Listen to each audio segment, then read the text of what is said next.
कृष्णा कृष्णा कृष्णा हरे हरे हरे राम राम राम हरे हरे। ग्रंथराज श्रीमद् भागवतम महापुराण की। प्राण प्रिय श्री राधा वृंदावन चंद्र भगवान की। सतगुरुदेव महाराज की। प्रहलाद प्रभुपाद की। गौरव प्रेमानंदे। आप सबका बहुत बहुत स्वागत है और हमारा परम सौभाग्य है कि वृंदावन चंद्र भगवान ने एक बार फिर हमें इस पवित्र स्थान पर बैठकर भगवत कथा श्रवण करने का अवसर दिया है। कृष्ण कथा में प्रवेश करने से पहले हृदय में जो भौतिक बातें चल रही हैं, बुद्धि में जो भौतिक विचार चल रहे हैं, उन सबका त्याग करके गुरु और गौरांग से कृपा की याचना करते हुए मंगलाचरण करेंगे, ताकि हम जो अध्ययन कर रहे हैं उसका पूरा लाभ प्राप्त हो सके, जो कि है कृष्ण प्रेम की प्राप्ति। ओम नमो भगवते वासुदेवाय।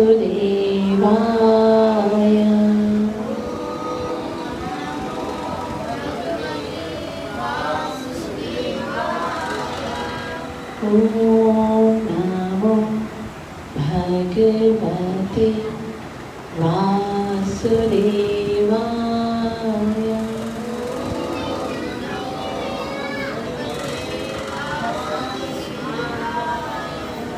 ओम नमो भगवते वासुदेवाय।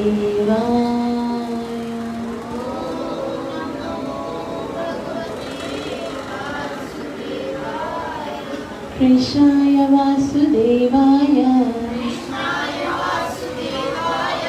देवकी नंदनाय च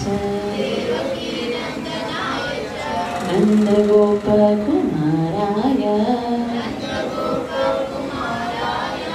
गोविंदाय नमो नमः। नमः पंकजनाभाय नमः पंकजमालिने नमः पंकजनेत्राय नमस्ते पंकजांग्रये।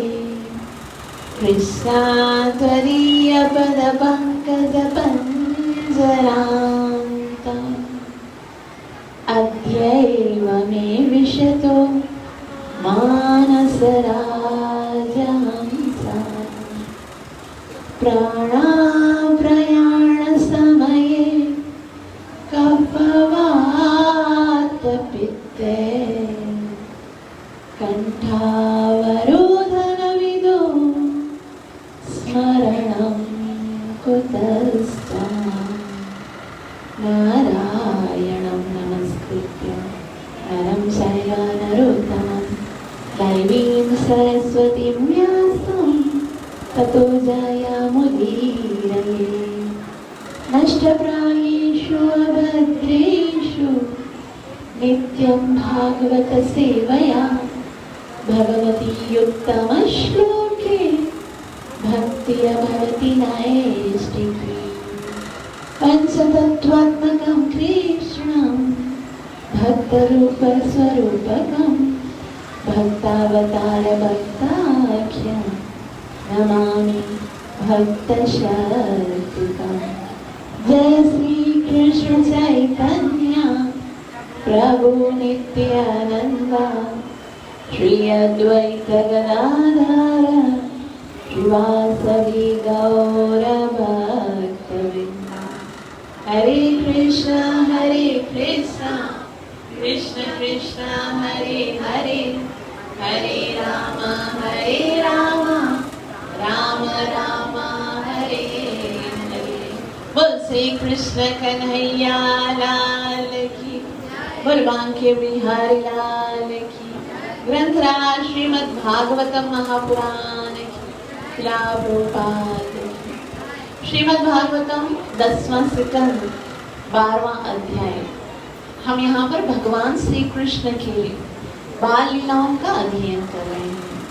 ये सबसे सुंदर भगवान की लीलाएं हैं जो कि ब्रज वृंदावन में भगवान ने अपने बाल्यकाल में जो लीलाएं की हैं। और हमारा परम सौभाग्य है कि इतने सुंदर समय में भगवान की इन लीलाओं को श्रवण करने का अवसर मिला है। और इन लीलाओं में सबसे मुख्य बात क्या है जानते हैं? इन लीलाओं में सबसे मुख्य बात ये है कि बचपन में जब भी भगवान गौचारण करने के लिए जाते हैं, वनवास में जाते हैं, तो एक काम बार बार करते हैं। कौन सा काम है? एक ही कार्य बार बार करते हैं। जब भी गैया चराने के लिए जाते हैं तो एक ही चीज को रिपीट कर रहे हैं। वो क्या है, कोई बताएगा?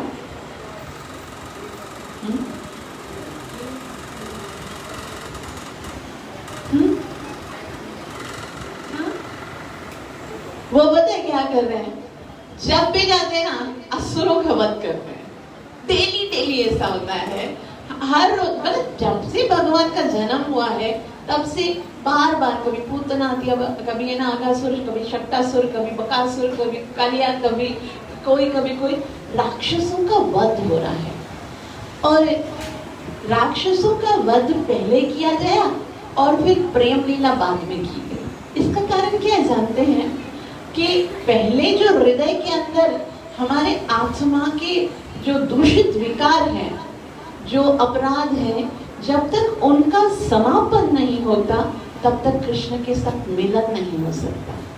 तो ये राक्षस वास्तव में अलग से कुछ नहीं है।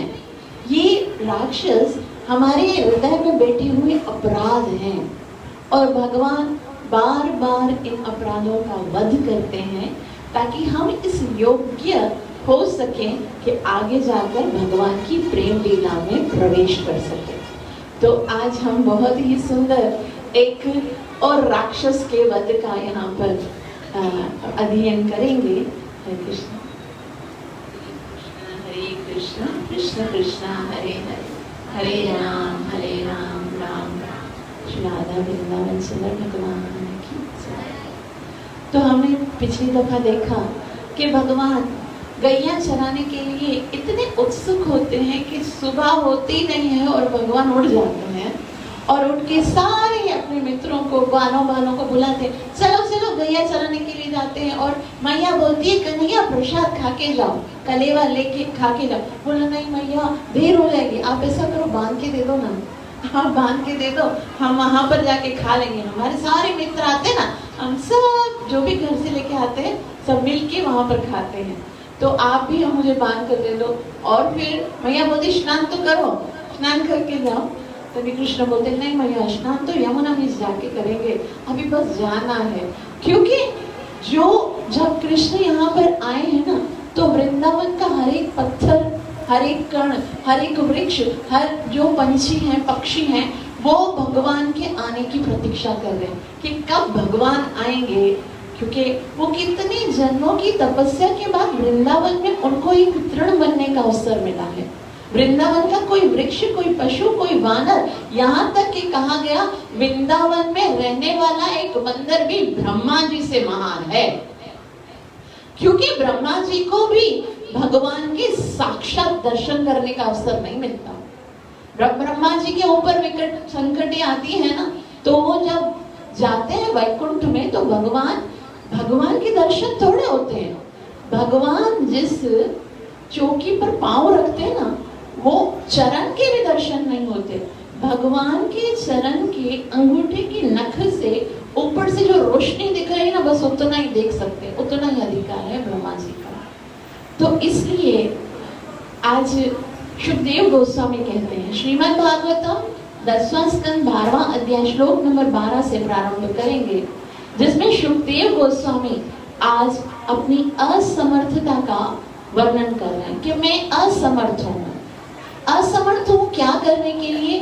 वे कहते हैं यत्पाद पांसुर बहुजन्म कृच्छ्रुतो धृतात्म वीर्योगी वीरभ्यलभ्यया स एव यत्वी विषय स्वयं स्थिता किं वर्णयेते दृष्टमतो व्रजोकसां यत् पाद पांसु बहुजन्म कृच्छ्रुतो।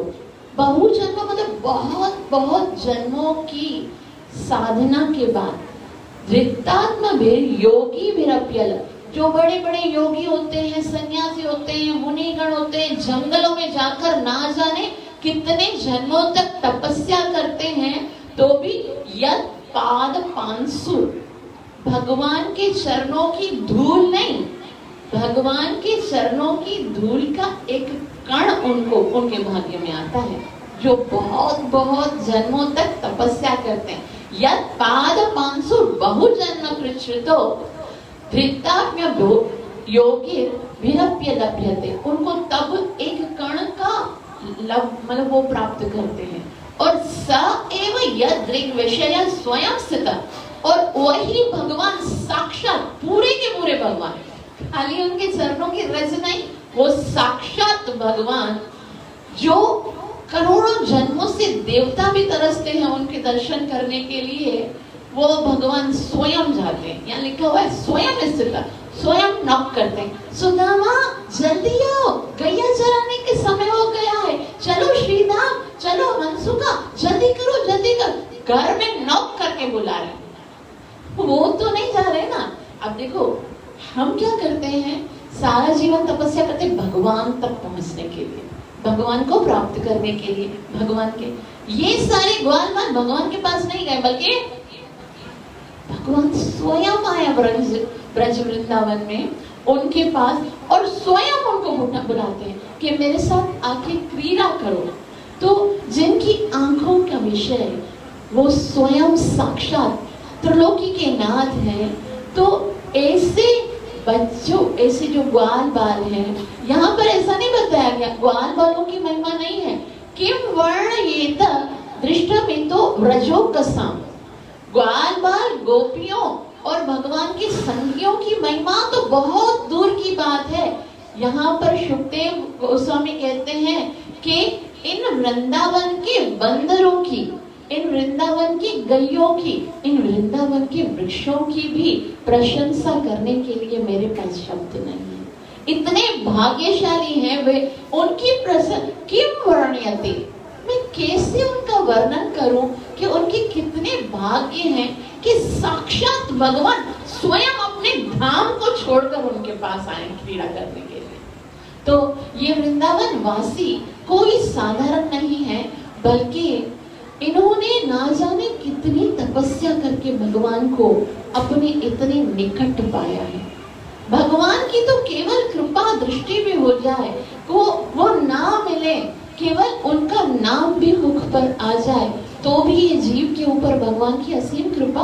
और ये वृंदावन वासी वो तो खेलते हैं उसके साथ, वो तो बात करते, स्पर्श करते हैं, नाचते हैं उसके साथ, तो उनकी भला भाग्य की मैं कैसे प्रशंसा कर सकता हूँ, ऐसा सुखदेव गोस्वामी कहते हैं। और इस तरह से जब भगवान खेल रहे हैं वन में, तो अचानक से उनके खेल में विघ्न डालने के लिए एक असुर प्रकट होता है।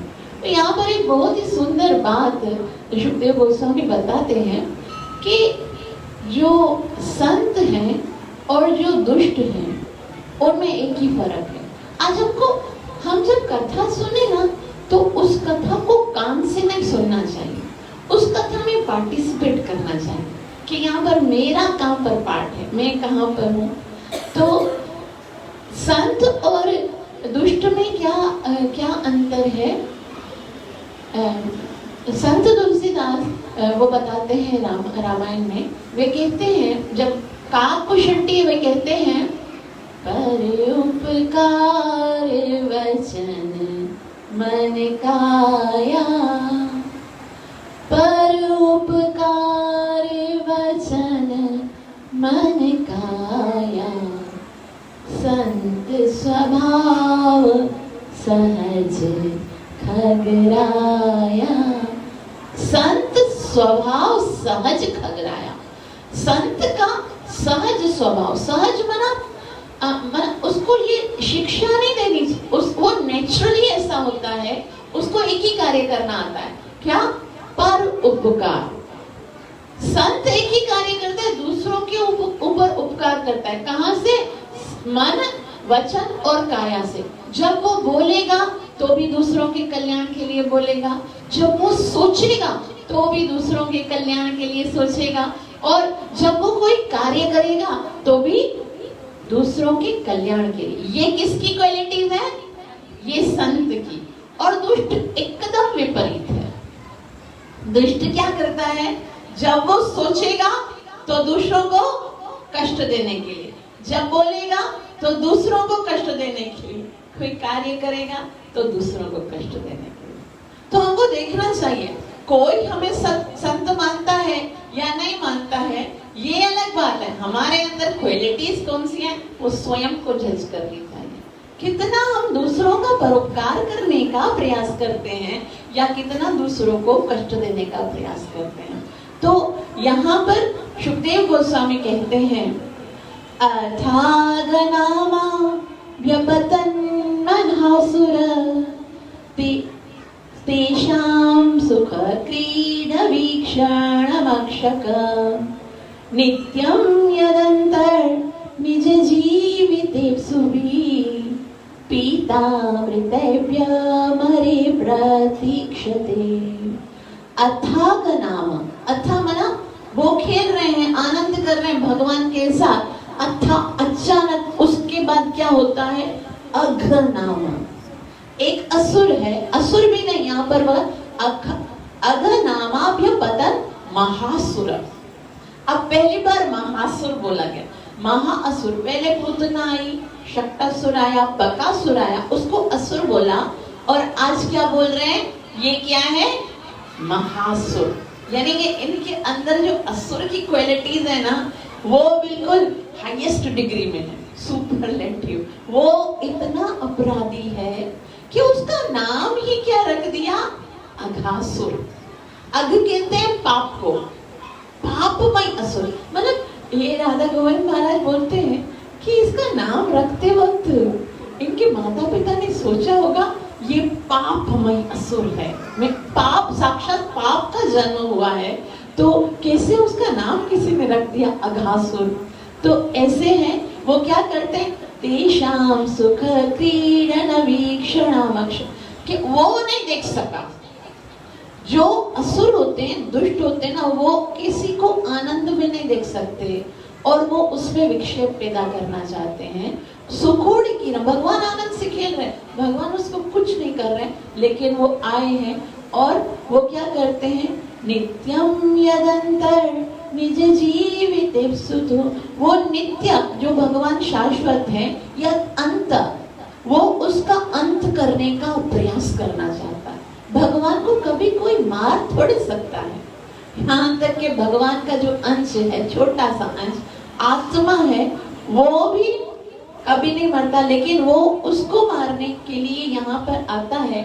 लेकिन वो इतना पापी होता है, इतना पापी होता है कि जो देवी देवता हैं वो पीतामृतैः अप्यमारे प्रतीक्षते। पीतामृतैः, वो देवी देवता जिन्होंने अमृत पिया है, जो कभी मर भी नहीं सकते, मारे प्रतीक्षते, वो जानते हैं कि आज उस अघासुर का मरण होने वाला, वो भी प्रतीक्षा कर रहे हैं। मतलब देवताओं तक को उसने नहीं छोड़ा। जीवों के ऊपर तो अत्याचार करता ही होगा, देवता भी उसके अंत की सदैव प्रतीक्षा करते हैं। तो मतलब वो देवता तो अमर है, यहाँ पर बोले पीतामृत है, उन्होंने तो अमरत्व को प्राप्त किया है, वो तो इसके मारने से नहीं मरेंगे, लेकिन वो इतने डिस्टर्ब होते हैं कि कब इसका नाश होगा। वो इतना पापी है। तो पाप करने के लिए जितनी सुविधा सुलभ है, जितनी सुविधा संभव है, वो सब उसको सुलभ थी। पाप करने के लिए क्या क्या सुविधा चाहिए? यहाँ पर सुखदेव गोस्वामी कहते हैं, दृष्ट्वा भकान्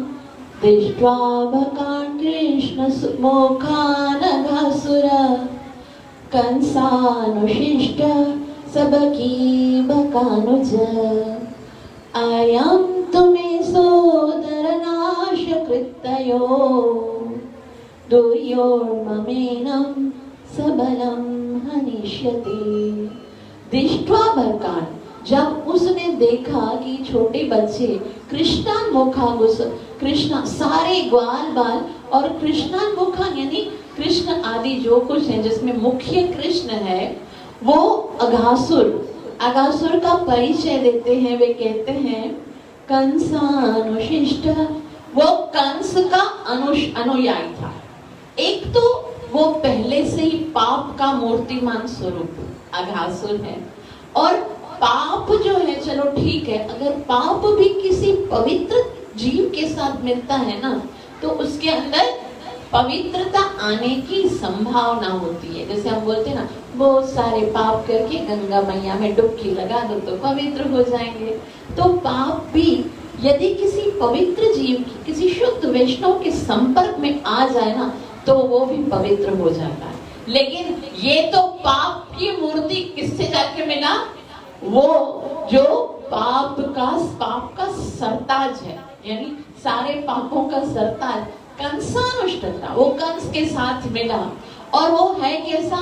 सबकी भकानुज, बकी बका, बकी किसको बोलते हैं? बकी बोलते हैं पूतना को, और बका है कौन? उसका भाई। एक तो बहन जो पूतना नाम की बकी, और दूसरा भाई वो कौन है? बकासुर। तो पूरा घिरा हुआ है पाप से। मतलब उसकी जो फैमिली है, जो परिवार है, बकासुर और पूतना, वो भी अपराधी है। जन्म हुआ अपराध के घर में, मूर्तिमान अघासुर है। और चलो ठीक है, जन्म के कारण, पुराने जन्मों के कारण गलत स्थिति में सर्कमस्टेंसेस उसको मिल गए, लेकिन मित्रता भी की तो किसके साथ?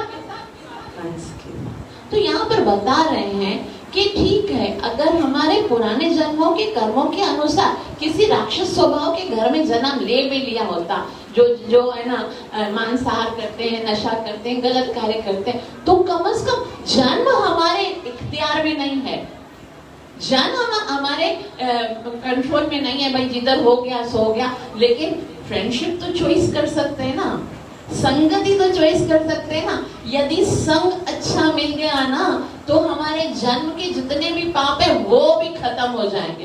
कितने तो दृष्टांत हैं, ज्वलंत प्रमाण है। प्रहलाद महाराज जी पैदा हुए थे राक्षसों के घर में, संग किया नारद मुनि का, भगवान को प्रकट कर दिया, है ना।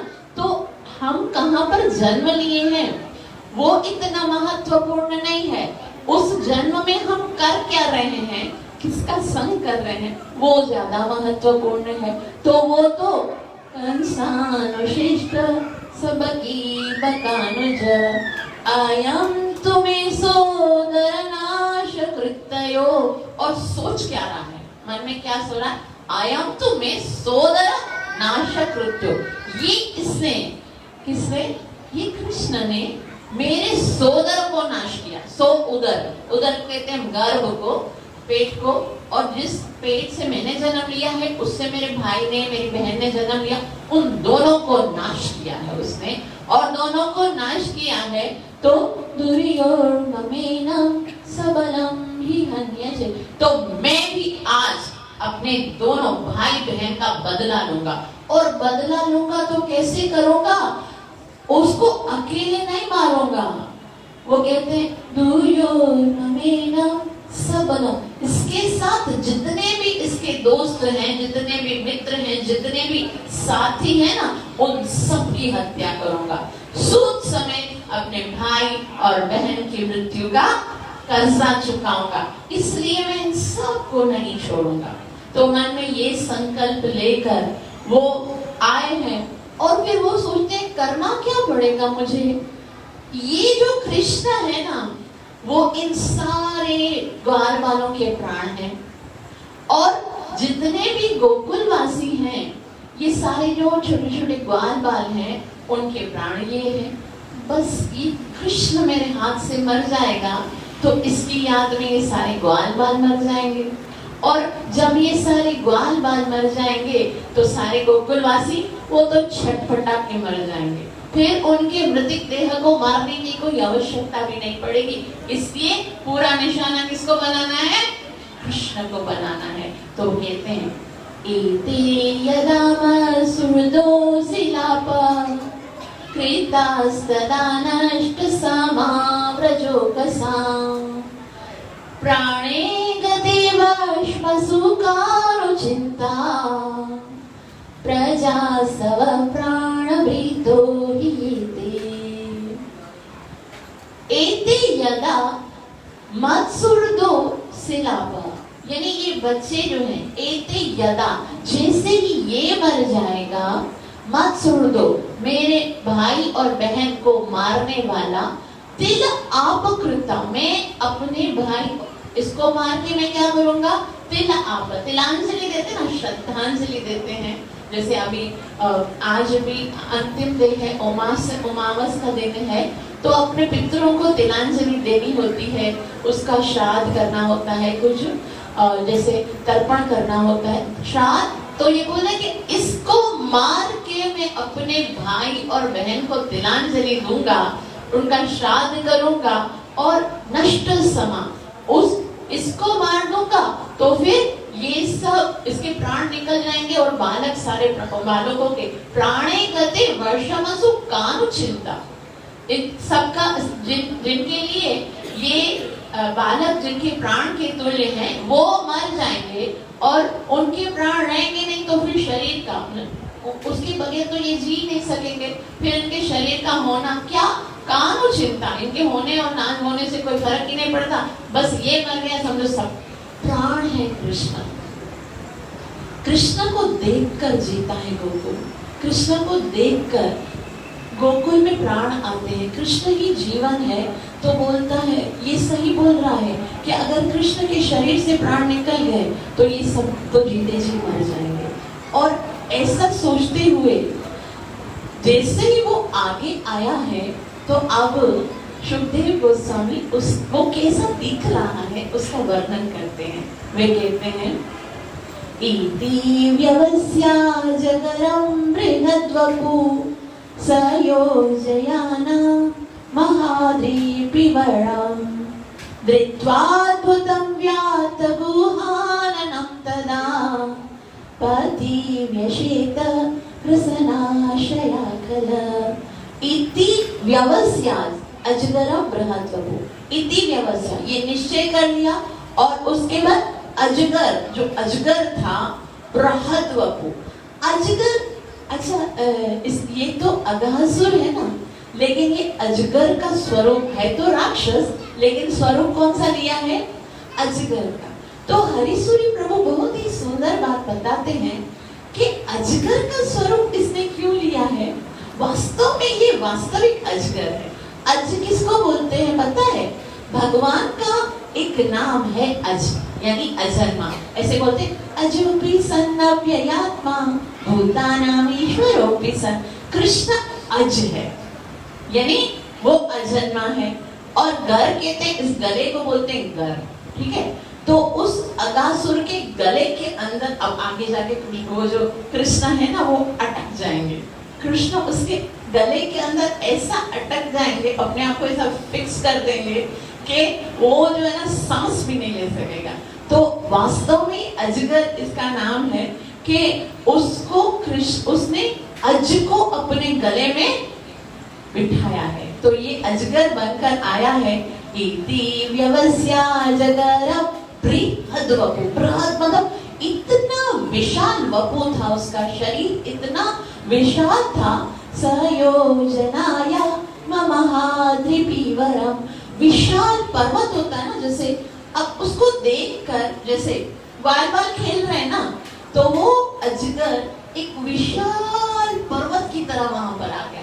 देखकर कहीं से नहीं लग रहा था कि कोई पशु है या कोई जीव है, कुछ नहीं लग रहा था। कैसा लग रहा था, वे कहते हैं धृत्वाद्भुतं व्यातगुहाननं तदा पतिवशेत रसनाशयाखल, धृत्वाद्भुतं, ऐसा अद्भुत लग रहा था कि व्यातगुहाननं तदा, मतलब ऐसा लग रहा था विशाल कोई गुफा है, कोई आकृति लग रही थी। जैसे हम जाते हैं ना, सीन होता है कोई अचानक से कुछ अलग से देखने, तो सारी ग्वाल देखे, अरे ये इतनी सुंदर गुफा कहाँ से आई, पहले तो कभी नहीं देखी।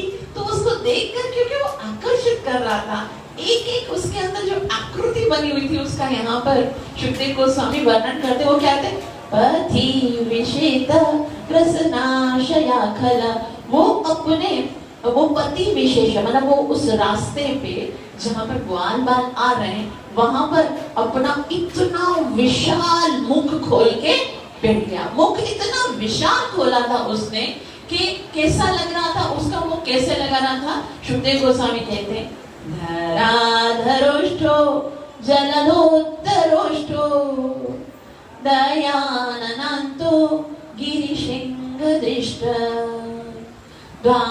ध्वान्तान्तरास्यो वितताद्विजह्वा पुरुषिनालश्वसदवेक्षणोशः।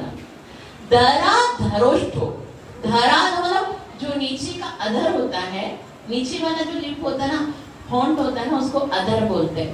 धराधरोष्ठो, नीचे का होंठ ऐसा लगा था जैसे धरती बन गया हो, पूरी धरती की तरह फैल गया था। कहीं पर ऐसा नहीं लगा था कि ये धरती नहीं है। और जलधोत्तरोष्ठो, और जो ऊपर का होंठ है ना, वो इतना मुख बड़ा खोला था कि ऊपर का होंठ जो है ना वो बादल तक पहुंचा था।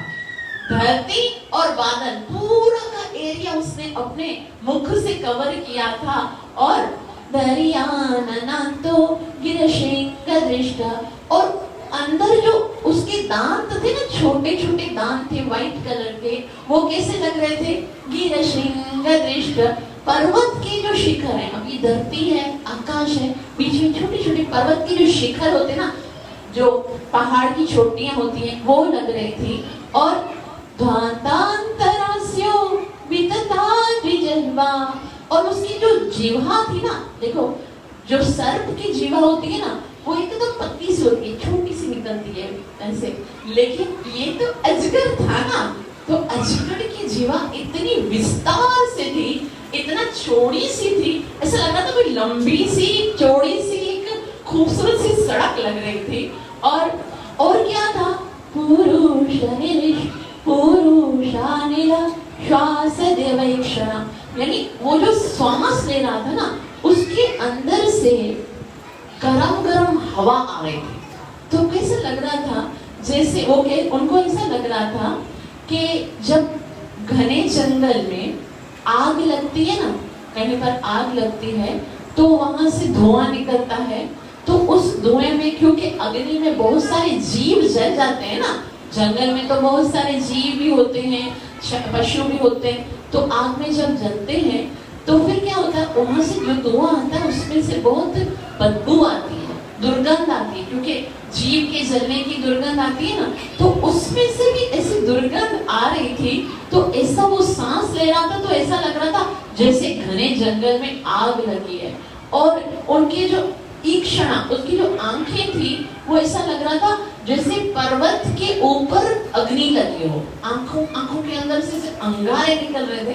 तो उनको लग नहीं रहा, मतलब कहीं से भी नहीं लगा कि ये कोई जीव है, उनको तो ये एक आकृति लग रही थी कि एक ना एक आकृति, नेचुरल सीन जो होता है ना, ऐसे उनको लग रहा था। तो वो कहते हैं दृष्ट्वा तं तादृशं सर्वे मत्वा वृन्दावनाश्रयं व्याता जगरतुण्डेन प्रेक्षन्ते स्वलीलया दृष्ट्वा तं तादृशं सर्वे, जैसे ही उन ग्वाल बालों ने उसको देखा, ये जो ऐसा देखा, तो वो ना अपने उत्साह को, अपनी फीलिंग्स को एक दूसरे को बताए। मध्वा वृंदावनाश्रय, उनको ऐसा लगा कि ये कोई वृंदावन की एक सुंदर आकृति है, वृंदावनाश्रयम, ये कोई सुंदर चीज है जो वृंदावन में नई हमको देखने की मिली है। व्याता जगरतुण्डेन, तो उनको ऐसा लगा अजगर के मुंह की जैसा लग रहा है, मतलब उनको लग रहा है तो ये कोई पहाड़ है, गुफा है, लेकिन कृष्णा देखो ये कैसा लग रहा है, ऐसा लग रहा है जैसे कोई अजगर हो। तो है अजगर, लेकिन वो पहाड़ समझ रहे हैं, और समझ रहे पहाड़ जो है वो अजगर जैसा लग रहा है। और वो कहते हैं प्रेक्षन्ते समलीलया, तो ये जो है वो भगवान की लीला यहाँ पर एक सुंदर स्टार्ट हो रही है। लेकिन भगवान कुछ भी बोलते नहीं है, लेकिन जो सारे मित्र हैं ना वो इतने उत्सुक हैं, अब एकदम नई चीज जो उनको देखने को मिली है वो उसका वर्णन करते हुए कहते हैं, अहो मित्राणि गदत सत्वकूटं परस्थितम् अस्मत्संग्रसनव्यात व्यालतुंडाय तेन वा।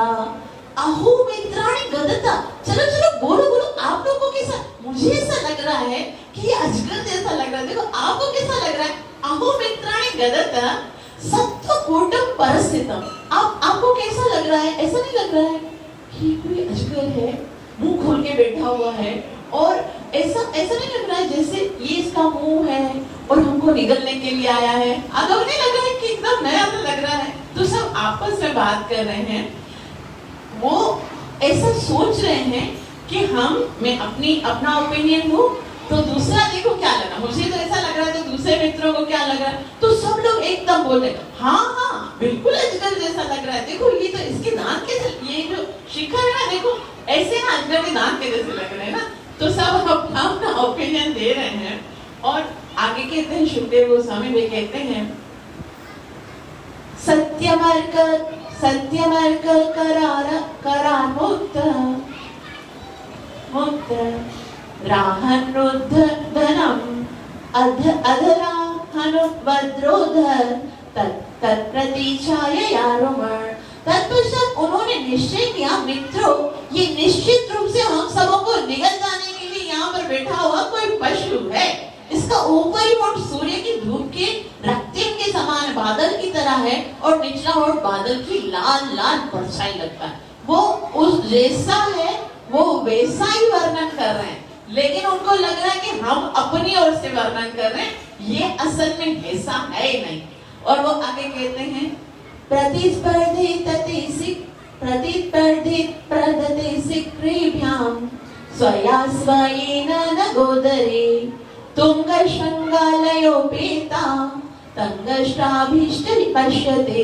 वो कहते हैं देखो इसके बाएं तथा दाएं दोनों जो खड्डे जैसे जो पर्वत है ना आगे पीछे, उसको ऐसा लग रहा है तत्प्रतिदते शुक्रभ्याम, ऐसा लग रहा है जो ये खड्डे पर्वत की गुफाएं लग रही हैं वे उसके, और जो पर्वत की ऊंची ऊंची चोटियां उसके दांत लग रहे हैं, कैसा है एकदम, ये जो उसकी जिह्वा है ना वो ऐसा लग रहा है, मतलब ये जो सड़क है ना वो ऐसी लग रही है जैसे इसकी जिह्वा है, वो ऐसे बोल।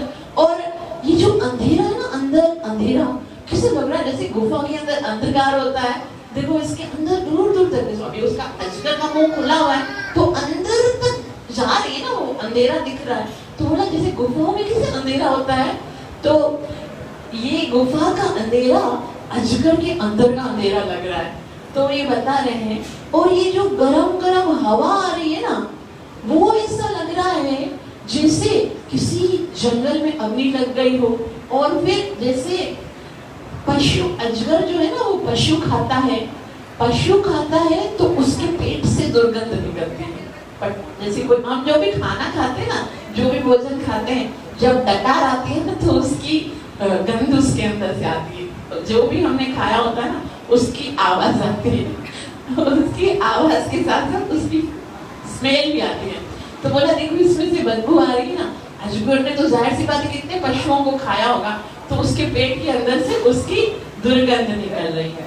तो ये इस तरह से उसका वर्णन करते हैं और आगे कहते हैं, अस्मान् किमत्र विसितानि मिष्टान् नयं तथा चेत् भगवद् विनक्ष्यति क्षणादनेति बकायुषन्मुख वीक्षोदसन्त करतांडनेर्ययो। तो बोलते अस्माका मित्र गृह्सता विनष्ट।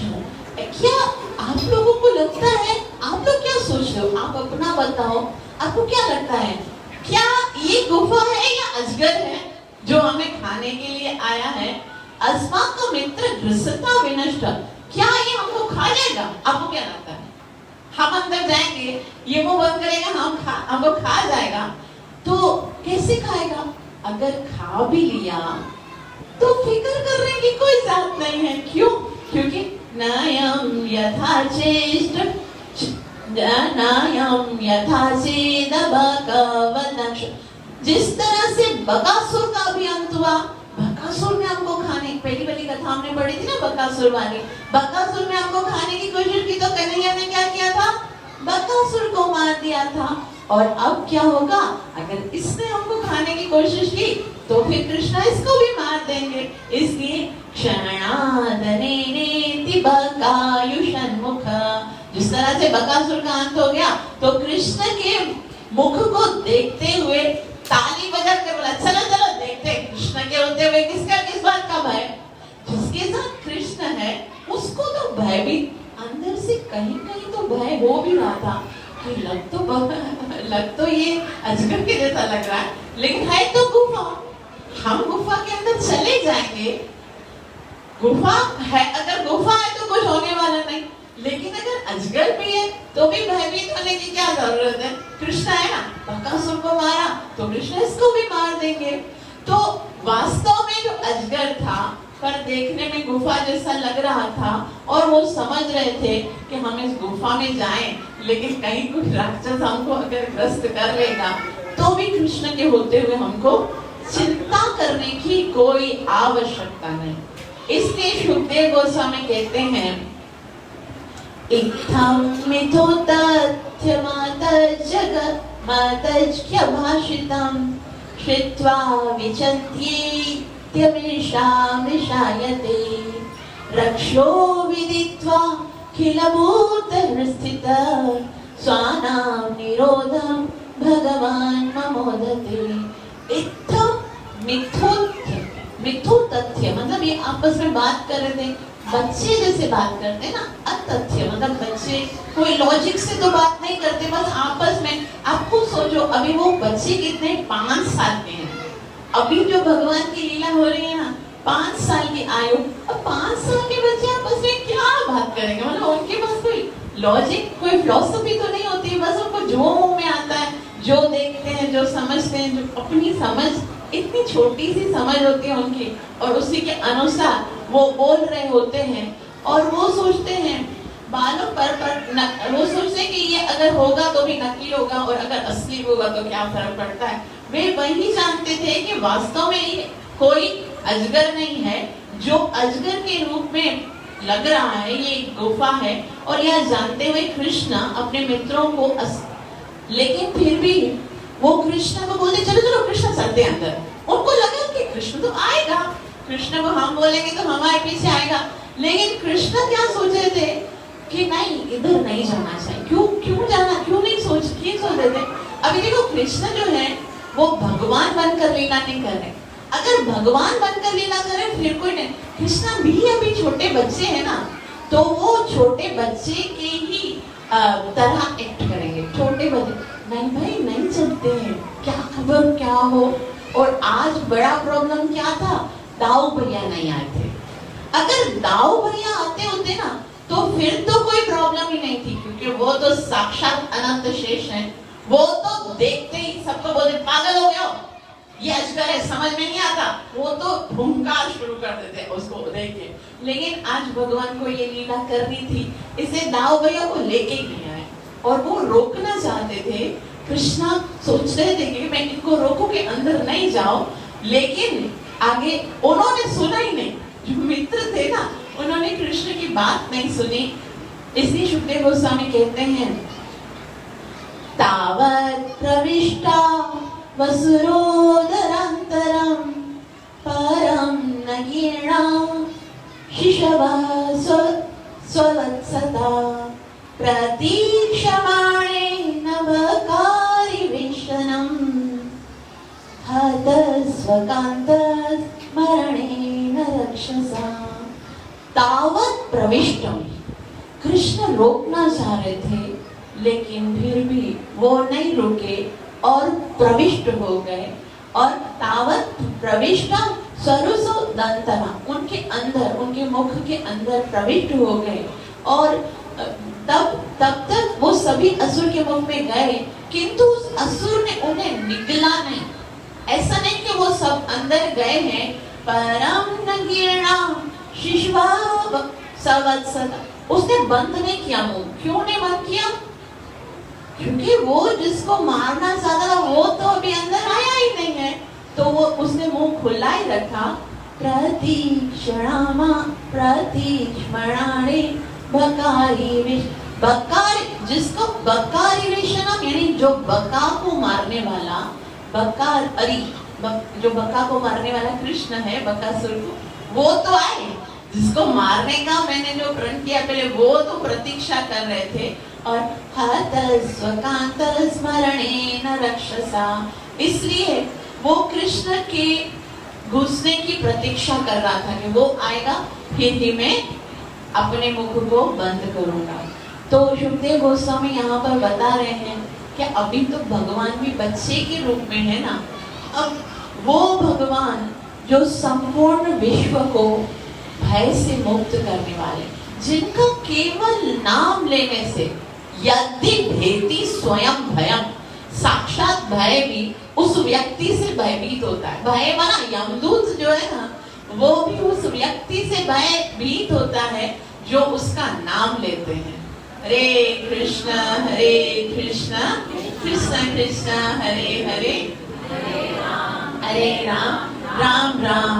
और आज वो भगवान भयभीत, छोटे से हैं, 5 साल के हैं, सारे मित्र अंदर चले गए हैं और वो भयभीत हैं, और इतने भयभीत हैं कि वो दुखी होकर सोचते हैं कि मेरे मित्र अंदर चले गए, अब कहीं ये कोई राक्षस हुआ तो ये मर जाएंगे, ऐसा नहीं वो मेरे हाथ से निकल जाएंगे। वे कहते हैं, शुकदेव गोस्वामी कहते हैं, तान्वीक्ष कृष्ण सकला भय प्रदो ह्यानन्यनाथान् स्वकरादर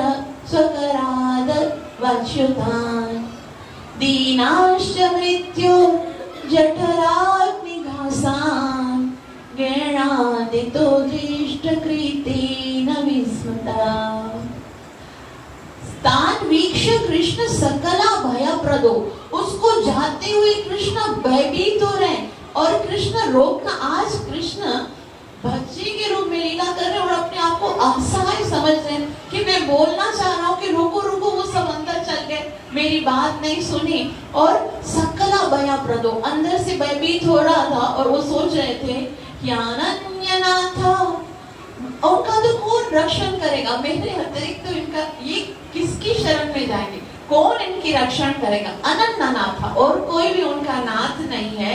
स्वकरादवाच्युता, मेरे मित्र मेरे हाथ से निकल गए, सुकरा मेरे हाथ से निकल गए, तो सब चले गए वहां पर। इसलिए दीनाश्च मृत्यु जठराग्निघासा, ऐसा लगता है अघासुर जो है वो इनको अपने जठराग्नि, हर किसी के पेट में अग्नि होती है। भगवान श्री कृष्ण कहते हैं भगवद गीता के चैप्टर नंबर 15 में, अहम वैश्वानरो भूत्वा पचाम्यन्नम चतुर्विधम, मैं वैश्वानर अग्नि के स्वरूप में आपके पेट में बैठा हूँ। आप देखो, हम लोग रोजाना प्रसाद खाते ना, दाल, राइस, सब्जी, करी और अलग अलग चीजें खाते हैं, उसके लिए हमें बहुत मेहनत से पकाना पड़ता है ना, पकाना पड़ता है। 2-2 घंटे तक माता जी किचन में बैठ के पकाती हैं और फिर हम उसको खाते हैं, उसमें भी हमको चबाने का काम करना पड़ता है। लेकिन खाने के टाइम पर कभी हमने सोचा है कि हम तो पेट के अंदर डाल रहे हैं, पूरी भी डालते हैं और है ना, सब्जी भी डालते हैं, रोटी भी डालते हैं, राइस भी डालते हैं, सब डालते हैं, अंदर जाके उसको डाइजेस्ट करने का काम कौन करेगा?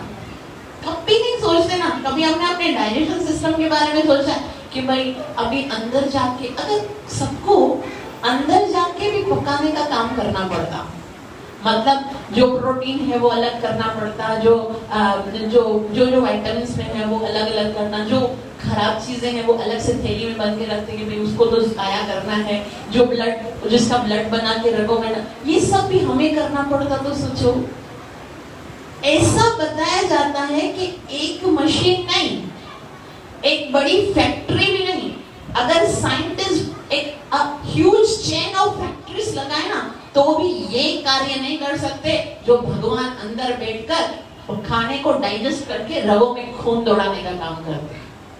ये भगवान की कितनी असीम कृपा है। हम पेट के अंदर डाल देते हैं और वो सब हमारी रगों में खून बढ़कर शक्ति बनकर जो बिल्कुल फिजूल चीजें वो सब जाया हो जाती हैं। जो पावरफुल चीजें वो हमारे शरीर को मिलती है, हमको तो पता ही नहीं होता।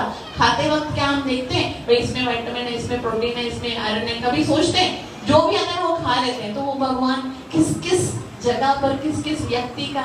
अभी देखो दूध पीते हैं उसमें कैल्शियम है तो कैल्शियम बोन्स को चाहिए होता है, किसी के अंदर प्रोटीन है तो किसी और चीज को चाहिए होता है, किसी के अंदर हेमोग्लोबिन है तो वो ब्लड को चाहिए होता है, किसी के अंदर क्या है। तो अलग अलग चीजें अलग अलग जगहों पे डालने का काम कौन करता है? वो भगवान करते हैं। वो जठरा के अहम वैष्णव। लेकिन वो तो प्रत्येक जीव के अंदर अग्नि होती है, लेकिन अजगर जो होता है ना वो बहुत खाता है, मतलब उसका मुंह बड़ा होता है तो वो बहुत कुछ खाता है और उसकी जो पेट की अग्नि होती है ना वो बहुत खतरनाक होती है। तो भगवान कहते हैं दीनाश्च मृत्यो जठराग्निघास। अरे मेरे मित्र सारे इसके पेट के अंदर जल गए, अभी तो जठराग्नि में जलकर भस्म हो जाएंगे। गृह्णाति तो दृष्टकृतेन विस्मिता। तो इसलिए भगवान बहुत ज्यादा विस्मित हो गए, परेशान हो गए ये देखकर और सोच रहे थे मैं क्या करूं, मैं तो कितना छोटा हूँ, मैं इनको कैसे बचाऊं। भगवान अब सोच रहे हैं, भगवान क्या सोच रहे हैं वो शुकदेव गोस्वामी बता रहे हैं कि उस समय भगवान इतना प्यार करते हैं ना अपने मित्रों से कि वो कुछ भी करने के लिए तैयार हैं। वो सोचते हैं कि ठीक है मैं इनकी रक्षा करने के लिए अंदर जाऊंगा। वो अपने आप को भगवान नहीं समझ रहे हैं, वो ये सोच रहे हैं कि मैं भी तो छोटा बच्चा हूँ, लेकिन वो अंदर गए हैं, मैं इनकी रक्षा करने के लिए अंदर जाऊंगा। अगर मरना ही है तो सब साथ मरेंगे, मरना मतलब मैं बचा अगर सका तो ठीक है, अगर नहीं बचा सका तो भी मैं अपने मित्रों को अलग से नहीं मर। मतलब भगवान इतना प्रेम करते हैं, वो सोच रहे हैं इनको कैसे बचाऊं, ये सब अंदर चले गए हैं। तो शुकदेव गोस्वामी वर्णन करते हैं कृत्यं किमत्रास्य खलस्य जीवनं न वा अमीषां च सतां विहिंसनं द्वियं कथं स्यादितसंविचिन्त्य ज्ञात्वा विशत्तुण्डमाशेषदिग्हरि। कृत्यं किमत्रस्य खलस्य जीवनं। अब मैं ऐसा क्या करूं कि ये जो खल अगासुर है वो मर जाए और न वा अमीषा च सतां विहन्, लेकिन मेरे जो मित्र हैं वो बच जाएं। मतलब मुझे अब एक काम ऐसा करना पड़ेगा 2 in 1। ये अंदर चले गए, इसको मारूंगा, अपने मित्रों को बचाऊंगा, लेकिन मुझे करना क्या चाहिए? द्वियं कथं स्यादिति संचिन्तन। तो उन्होंने सोच विचार कर एक काम किया कि एक ही काम करना पड़ेगा अब मुझे। द्वियं कथं स्यात्, इन दोनों कार्यों को सिद्ध करना पड़ेगा। ज्ञात्वा विशत्तुण्डमाशेषदिग्हरि। ये सोचकर उसने सोचा आज तो बलराम भी नहीं है, ऐशदिग्, आज तो बलराम जी भी नहीं है, वो होते तो फिर मुझे बहुत सहायता मिलती, लेकिन अब मुझे ऐसा करना है ये दोनों काम सिद्ध हो जाए। तो कैसे होंगे? आगे कहते हैं कि अब मुझे इसके मुख में प्रवेश करना ही पड़ेगा। और फिर भगवान शुकदेव गोस्वामी कहते हैं तदाघनं सदा देवा भयादाहित चक्रुषु जर्हुश्रीगी चकंसाद्या कर्णपास्त्वा गबान्धवा।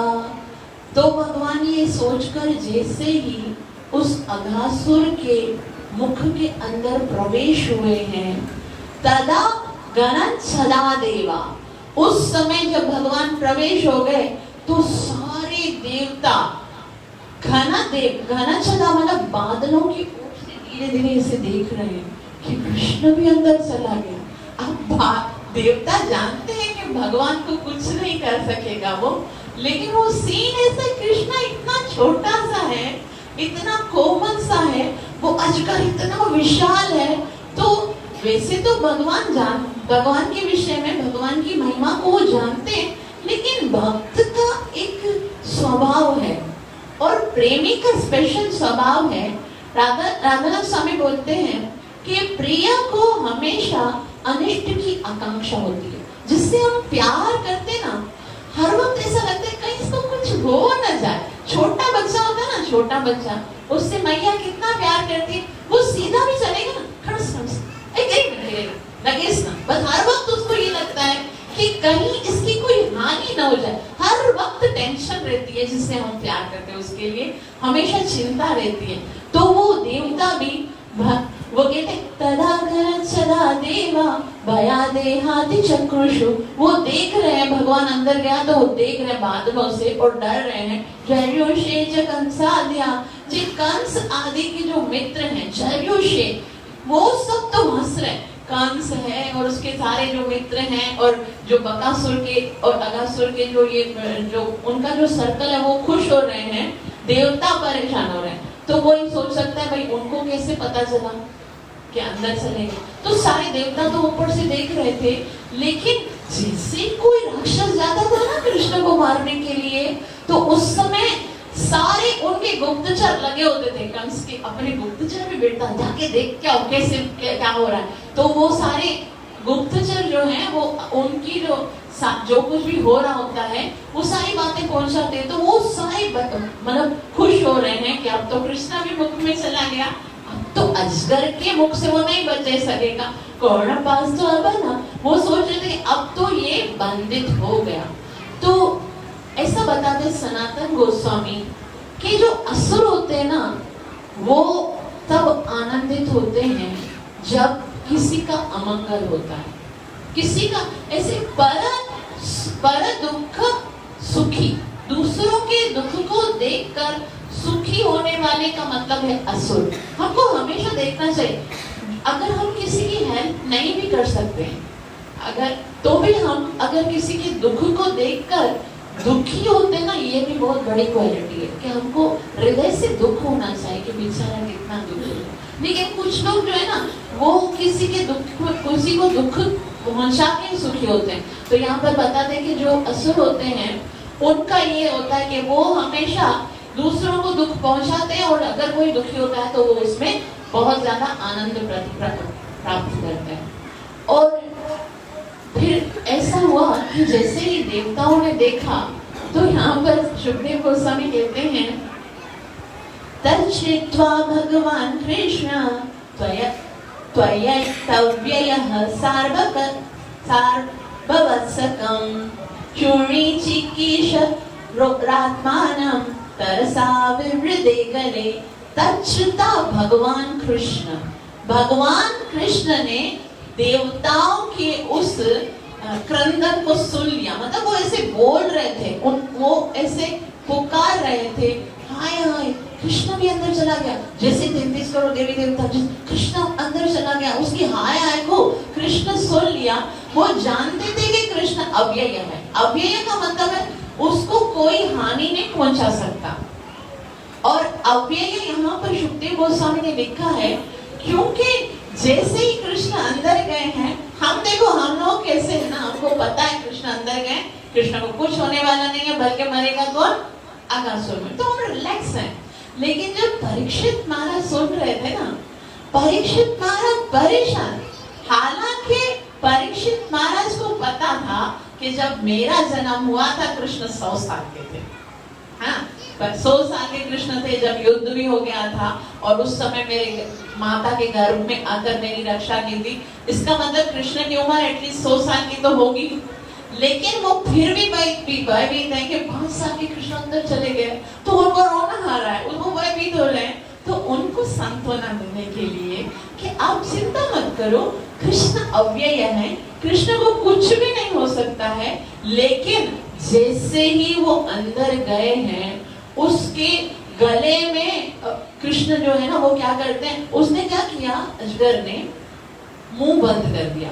चूर्णी चिकीर्षरात्मानम, वो चाहता था कि अब मैं कृष्ण को मुख में डाल के चूर्ण बना दूं। जैसे हम लोग कोई चूर्ण खाते हैं ना, डकार चूर्ण चबा दे, तो अब मैं इसको चबा दूंगा। लेकिन तरसा विवृते गले, भगवान जैसे ही उसने मुंह बंद किया, तरसम विवृते, भगवान ने अपने शरीर को इतना बड़ा कर दिया, इतना। अभी देखो हमने अगासुर का जो शरीर था उसका बड़ा, कि उसका नीचे वाला होंठ धरती में था, ऊपर वाला होंठ आकाश में, तो इतना बड़ा भगवान इतने बड़े बन गए। भगवान ने अपने आप को इतना फैला दिया कि उसका गला पूरा बंद हो गया, मतलब जहां से सांस लेने की जगह है ना, वो सांस लेने के लिए एक सुराग भी नहीं बचा, तो अंदर ही अंदर वो घुटने लगा। इतना भगवान ने अपने आप को विशाल कर दिया, इतना कि उसका मुख एकदम ना, मतलब इतना पूरा बंद हो गया, ब्लॉक हो गया भगवान के उस अंदर आने से। और कृष्ण ने जैसे ही अपने आप को बढ़ाया, तब सारे जो आचार्य गण है वो सोचने लगे कि इससे पहले पूतना आई, भगवान इतने के इतने थे, उन्होंने दूध पिला पिला के मार दिया। उसके बाद कौन सा आया? शक्टासुर आया, भगवान ने छोटे से थे, सोते सोते पैर मारा और शकट में मार गया। उसके बाद तृणावर्त आया, भगवान को ऊपर लेके गया और उसके गले में बाहें डाल के भगवान को नीचे गिरा दिया।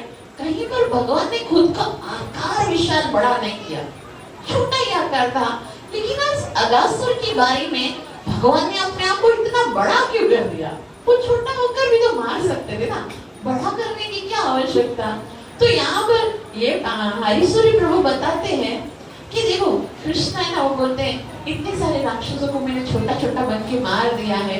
क्यों मारा छोटा होकर? क्योंकि उस समय तो सब देख रहे थे, पूतना के सामने भी सब थे, और बाकी जब तृणावर्त भी आया तो सब ऐसे ऐसे करके देख रहे।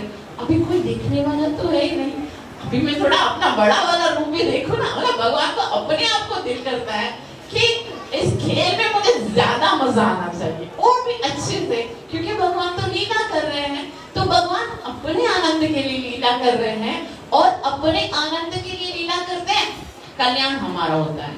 क्योंकि अगर भगवान ने ऐसा नहीं किया होता तो आज हम क्या पढ़ रहे होते हैं, है ना? कुछ होता है कि भागवतम नहीं होता अगर भगवान ने लीला। भगवान कहते हैं जन्म कर्म चमे दिव्यम एवं यो व्यक्ति तत्वतः त्यक्त्वा देहं पुनर्जन्म नयति मामेति। बस ये मेरे जन्म और कर्मों को सुन सुनकर ये बात को मान लो कि ये दिव्य है, बस ये दिव्य है, और भगवान की दिव्य लीलाओं को सुनकर आनंदित होते रहो, कुछ नहीं करो।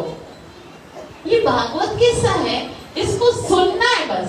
इसमें कुछ ऐसा नहीं है कि हम इसको सुनेंगे भगवान ने अगासुर को मारा, अभी हमको भी अगासुर को मारना पड़ेगा, नहीं, प्रैक्टिकल कुछ नहीं करना है, इसको खाली सुनना है। देखो परीक्षित महाराज ने भी खाली भागवतम को सुना था ना, ये वही शब्द हैं जिनको सुनकर परीक्षित महाराज मुक्ति को प्राप्त किए, परीक्षित महाराज मोक्ष को प्राप्त हुए, भगवान को प्राप्त हुए, और आज हमारा सौभाग्य है वही शब्द हमको सुनने को मिले। बस सुनना ही काफी है।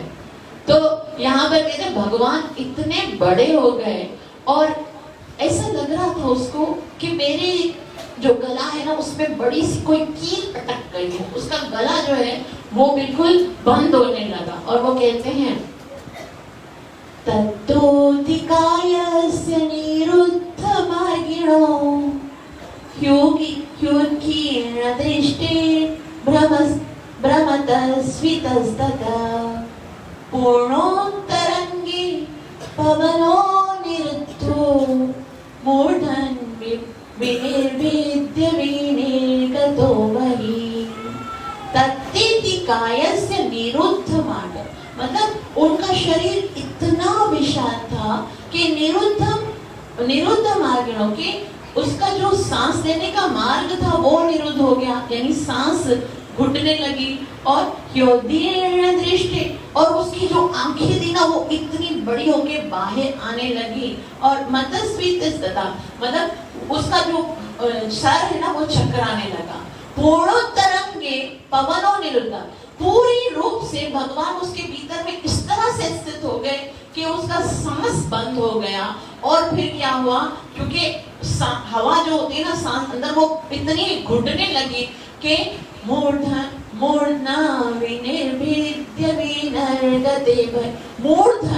मतलब अब अंदर से तो जगह नहीं थी, तो ये जो सर का जो हिस्सा है ना उधर से मूर्धन्य, यानी वहां सर के हिस्से को फोड़कर वो पवन बाहर, सर उसका फट गया और वहां से उसकी जो प्राण है ना, जो चेतना है वो बाहर निकली।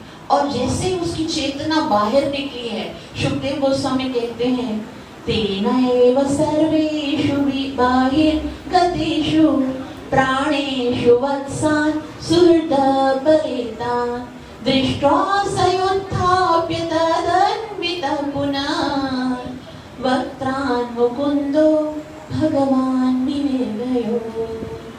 तेनैव सर्वे बहिर्गतेषु, और जैसे ही वो बाहर उसके प्राण बाहर निकले हैं तो प्राणेषु वत्सान् सुहृद, भगवान ने देखा कि अब मेरे जो मित्र हैं, जो सुहृद हैं, जो मेरे मित्र हैं, वो सारे उसके पेट के अंदर चले गए हैं और दृष्ट्वा सयोत्थाप्य तदन्वितः पुनः, वो सब झुलस के मर गए हैं।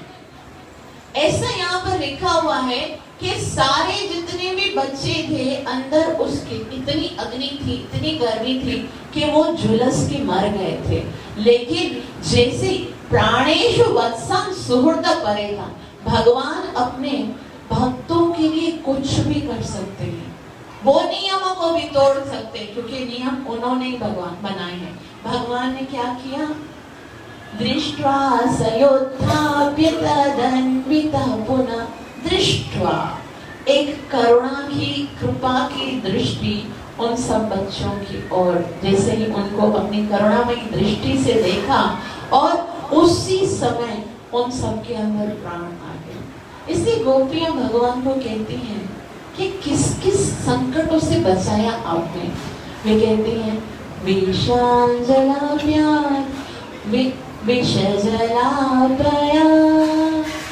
व्याल राक्षसा वरुषमारुता, मतलब जब जब संकट आया है, कृष्ण की शरण में जब हम जाते हैं, चाहे कितना ही बड़ा असुर हो, चाहे मृत्यु भी आ जाए, लेकिन अगर हम कृष्ण के संरक्षण में हैं तो बड़े से बड़ा विकट स्थिति, चाहे कितना ही बुरा वक्त आ जाए, चाहे समय कितना भारी हो, कितना बुरा हो, आपके साथ अगर कृष्ण है तो आपको चिंता करने की कोई आवश्यकता नहीं, क्योंकि कृष्ण का होना इस बात की गारंटी है कि आपका कभी कोई अहित नहीं कर सकता, चाहे वो बड़े बड़े देवी देवता या चाहे बड़े बड़े राक्षस ही क्यों ना हो। तो संसार आज हमको क्या सिखाता है? आज पूरे संसार में जितने भी एजुकेशनल सिस्टम्स हैं वो हमको क्या सिखाते हैं? आप हायर एजुकेशन प्राप्त करो, हाईएस्ट एजुकेशन प्राप्त करने के बाद बहुत सारा धन कमाओ और धन संभाल के रख दो तो बुरे वक्त में काम आएगा, है ना? यही चल रहा है।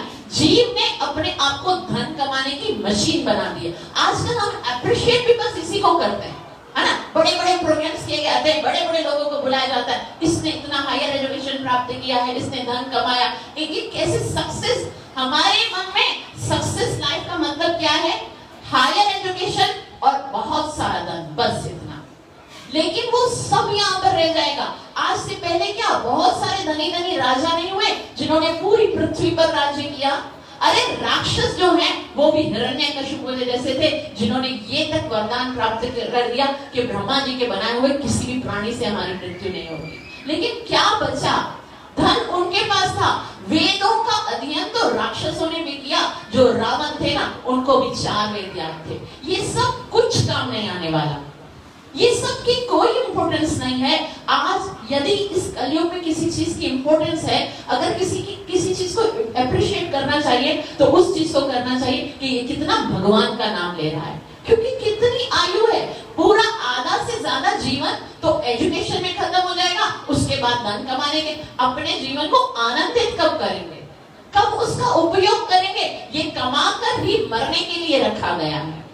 इसलिए सबसे ज्यादा आनंद का काम क्या है कि हम कितना भगवान के साथ जुड़ते हैं। संसार क्या सिखाता है? बहुत सारा धन कमाओ, बुरे वक्त में काम आएगा। शास्त्र क्या सिखाता है? भगवान की भक्ति करो, बुरा वक्त आएगा ही नहीं। तो आनंद की बात है, बुरे वक्त से जूझने के लिए इतनी मेहनत करने से बेहतर है ऐसा करो कि बुरा वक्त कभी जीवन में आए ही नहीं। तो जैसे ही वो अंदर गया, भगवान ने क्या किया? भगवान ने उनको अपनी दृष्टि से वापस जिला दिया और बताते हैं वक्त्रान मुकुंदो भगवान विनिर्ययो। वक्त्रान मुकुंदो, भगवान क्या है? उनका नाम है मुकुंद। और मुकुंद का मतलब क्या है? मुकुंद का मतलब है मुक्ति प्रदान करने वाला। यानी भगवान के संपर्क में आया हुआ ये मूर्तिमान पाप, जिसके जीवन में पाप के अतिरिक्त और कुछ भी नहीं था, उसने भी जब भगवान का स्पर्श कर दिया तो उसको भी मुक्ति प्राप्त हो गई। ये भगवान अपने इस नाम को सार्थक करने के लिए यहाँ पर शुकदेव गोस्वामी ने बताया है कि भगवान कितने करुणामयी हैं कि वो ये नहीं देखते कि आया कौन है, मेरी शरण में आया कौन है, नहीं देखते। वो सब बस यही देखते हैं कि वो आया है, वो जो भी है। भगवान तो यहाँ तक कहते हैं कि यदि वो दुष्टों में सबसे बड़ा दुष्ट ही क्यों ना हो, अगर वो बहुत बड़े से बड़ा पापी भी होगा तो भी मेरी शरण में आएगा तो वो महात्मा बन जाएगा। साधु एव समन्तव्य, वो साधु है। इसलिए सबसे बड़ी बुद्धिमानता क्या है? कलयुग में पूछा शुकदेव गोस्वामी ने, परीक्षित महाराज ने शुकदेव गोस्वामी से कि सबसे बड़ा बुद्धिमान कौन है? और भगवान ने भी कहा बुद्धिमानों में सबसे बड़ा कौन सा है? बहुनाम जन्मनाम अन्ते ज्ञानवान मां प्रपद्यते। ज्ञानी वही है जो मेरी शरण में आता है। फिर क्या होता है? एक अद्भुत चमक निकलती है उसके शरीर से, और वो जो चमक होती है वो थोड़ी देर के लिए आकाश में रुकती है। आकाश में रुकती है, सारे देवी देवता उसको देख रहे हैं कि वो आकाश में चमक रुकी हुई है, और देवी देवता जब उस पर फोकस करते हैं तब वो चमक आकर भगवान के शरीर के अंदर चली जाती है। भगवान सारे बच्चों को बाहर निकालते हैं, और बाहर निकालने के बाद जब बाहर आते हैं तो उसको देखते हैं और फिर भगवान के अंदर चली जाती है। तो सारे देवी देवता इतने हैरान हो जाते हैं कि ये इतना बड़ा पापी, उसका उद्धार कोई काम नहीं किया। कभी तो महामंत्र नहीं बोला, हरे कृष्णा कृष्णा कृष्णा हरे हरे, हरे राम राम राम हरे हरे। तो देवता ये देखकर भगवान की करुणा पर बहुत आश्चर्यचकित होते हैं और क्या करते हैं? तत्तीति हृष्टा सुकृतो कृताहरणम् पुष्पैः सुगा अप्सरसश्च निर्तरणम् गीतैः सुरावाद्यधराश्च वाद्यकैः तवेश विप्रा जयनी स्वनर्तका। जैसे उन्होंने देखा है तो सारे देवी देवता अपना काम, इनका एक ही काम है। भगवान जब भी राक्षसों को मारते हैं, तभी हम छोटे होते थे ना, हमें माता जी कथा पढ़ती थी, फिर ये वाला जुमला हम लोग खुद ही बोलते थे, देवताओं बुलन बुलन जी वर्षा कई नृत्य अप्सराओं नृत्य कयो गंधर्वों गाना गया। मतलब हम लोग को रखा हुआ था, वो यही करते थे, उनको यही, क्योंकि वो कब से इंतजार कर रहे होते थे कि इनका जो है वो मृत्यु हो जाए। तो फिर क्या? तो तिहृष्टा, सब बहुत ज्यादा खुश होते हैं। सुकृतो कृताहरणम्, सब अपना अपना काम शुरू करते हैं। पुष्पैः सुगा अप्सरश्च नृत्यः, पुष्प को की वर्षा करते हैं, अप्सरा नृत्य करते हैं। गीतैः सुरावाद्यधराश्च, जो गंधर्व हैं वो गीत गाते हैं और वाद्य बजाते हैं, और सब जो संत हैं, जो बहुत सारे भक्त हैं, वो सब विप्रा जनयति, बहुत बहुत स्तुति करते हैं। लेकिन जब ऐसा होता है तो एक आश्चर्यजनक घटना होती है, और वो क्या होती है? बहुत ही सुंदर। जैसे ही उसके प्राण भगवान के अंदर जाते हैं, ब्रह्मा जी परेशान। ब्रह्मा जी ने सोचा, यार ये इतने टाइम से अपराध कर रहा था, भगवान ने मुझे विधाता बना, मैं लिस्ट बना रहा था कि इसको इस अपराध की ये सजा मिलनी चाहिए, इस अपराध की ये सजा, मैं इसका पूरा यहाँ पर बना के रखा बायोडेटा, सारे अपराधों को खत्म करके इसने तो, भगवान ने तो इसको मुक्त कर दिया। मेरा विधाता होने का फायदा क्या हुआ? मेरा तो सारा काम पे पानी फेर दिया इसने। ये जो कृष्णा है वो ऐसा कर कैसे सकता है? अभी या तो ये भगवान है या तो ये भगवान नहीं है। ये जो काम जैसे कर रहा है वो भगवान तो हो ही नहीं सकता, क्योंकि भगवान क्यों हस्तक्षेप करेगा? अब ये ब्रह्मा जी परेशान हो रहे हैं और ब्रह्मा जी के परेशान होने के कारण अब एक नई लीला का निर्माण हो रहा है। ब्रह्मा जी अब भगवान की परीक्षा लेने के लिए आ रहे हैं। तो यहाँ पर सुखदेव गोस्वामी बता रहे ये लीला जो हुई थी, अगासुर वध की लीला हुई थी, वो भगवान 5 साल के थे ना तब हुई थी। लेकिन ये लीला जो है वो घर पे जाके जब उन्होंने बताई है तब भगवान 6 साल के थे। मतलब कुमार अवस्था में लीला हुई, किशोर अवस्था में बता रहे और बताते क्या है अपने माता को, मैया पता है आज कृष्ण ने इतने बड़े अजगर को मारा। फिर दूसरा बोला नहीं नहीं इतने बड़े अजगर को मारा। वो नहीं नहीं इतने।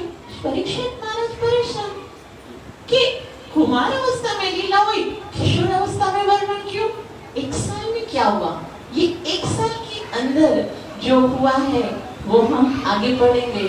लेकिन यहाँ पर एक बहुत ही सुंदर बात बताते हैं सुखदेव गोस्वामी भी कहते हैं जब अगासुर की मृत्यु हो जाती है तो उसका जो पिंड होता है अभी 1 साल तक वो वहीं पर पड़ा हुआ है, समय जो है वो रुका हुआ है, तो वो पिंड के सूख कर वो एक सुंदर आकृति बन गया असल में भी। और वो बच्चे जो है वो रोज उसमें खेल रहे हैं, उसको स्पर्श कर रहे हैं। तो भगवान कितनी करुणा है भगवान के अंदर कि भगवान जिसको स्पर्श कर देते हैं वो भले कितना ही बड़ा पापी है, उसकी आत्मा को तो मुक्ति दे दी, मगर उसके ये जो गंदा जो शरीर है जो बिल्कुल गंदगी से भरा हुआ उसको भी अपने खेलने का सामान बना दिया। बोल श्री कृष्ण कन्हैया लाल की, बलवान के बिहारी लाल की। तो इस तरह से भगवान ने अगासुर का वध किया और अब एक भगवान बहुत ही सुंदर लीला करने वाले हैं। ब्रह्मा विमोहन लीला बहुत ही सुंदर स्तुति है ब्रह्मा जी की। आप सबका बहुत बहुत आभार है जो आप सबने इतना प्रेम से श्रवण किया। मुझे आशीर्वाद दीजिए कि ब्रह्मा विमोहन लीला को मैं अच्छी तरह से आप सबके सामने प्रस्तुत कर सकूं। आज हम 2 छोटे छोटे बच्चों से भगवद गीता के सुंदर श्लोक सुनेंगे। तो आप सब स्वागत कीजिए रामानंद हरेश और चेतना मुकेश।